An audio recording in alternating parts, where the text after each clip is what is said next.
Hey, welcome in everybody. It is green to gold season and I have some time off. I'm on leave and I'm doing more while I'm off than just growing out my beard that I'm going to eventually have to cut off. But I'm enjoying it. I'm going to continue this green to gold series. I brought on some very special guests that came on to share their stories. So definitely take a look at those testimonials if you haven't already and let me know if it's insightful or helping you in any way.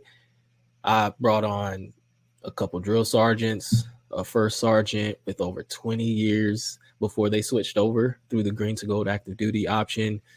Talked to a service member who had zero college, zero formal education, and switched over, transferred all of his JST, his joint service transcript, and he was able to get accepted into green and gold. I most recently talked to a newly commissioned second lieutenant who almost didn't commission altogether, had to stay at school for an additional year, and his story is just incredible. So I bring that up because if they can do it, why not you? That you got to look at yourself in the mirror and you have to say, why not me? If Chris can do it, I certainly can do it.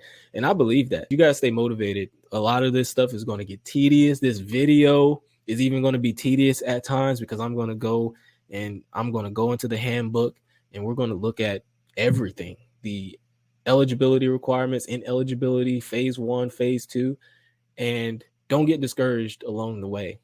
So many people have gone and they've done it. In fact, I'm going to be bringing on more guests. So if you have recently been accepted, first of all, congrats. That's a big deal. But if you would like to come on and share your story, let me know and I'll get it set up. I think that it will motivate a lot of people to keep going. All right, so number one, the 174R, which is the green to gold application itself. This form is automatically generated in the online application. So if item 13, the civil conviction is yes, a waiver request for the disqualification must be submitted. How soon? As soon as possible soon. So in phase 1, again, if you're focused on any waiver, it's this waiver right here. Civil convictions. Number 2, these are the documents that you need. Your SRB. Upload a copy of your SRB indicating because it has your citizenship on there, your GT score, your clearance, so on and so forth. And remember that this is appearing before the selection board. So you want it complete because it needs to represent you well. The number 3 thing that you need are your transcripts, official transcripts of all, not some, but all colleges attended. Cadet Command will compute grades from all previous college work completed and establish your cumulative grade point average. Okay, so if you did like USAFI or CLEP test, make sure you you attach that as well. All right, and that's here.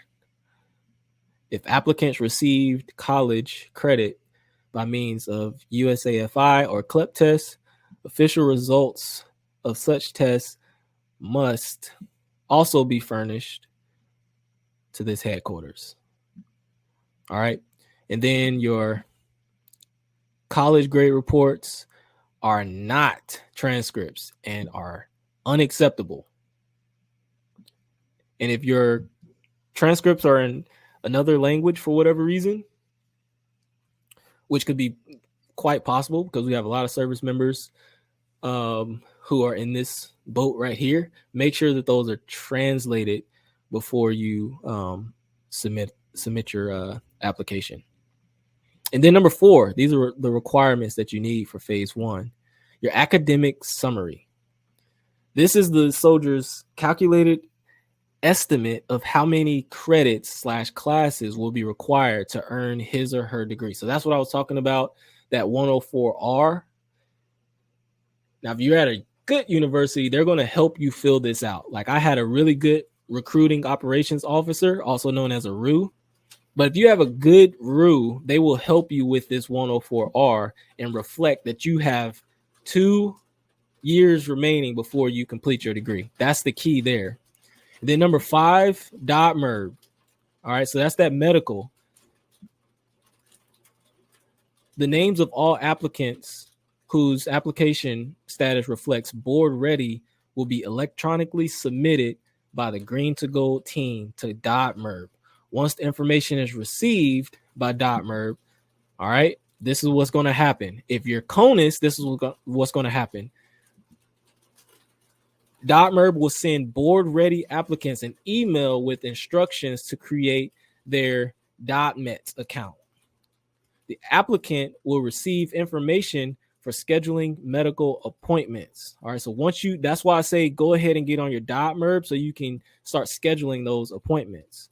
If you're OCONUS like I am, all right, .merb will send you board ready applicants an email with instructions to contact the nearest U.S. military medical facility, inquire if that facility can accomplish the examination. If so, go ahead and schedule your appointment there. So it's a little different. And I think that's it. There's some information here.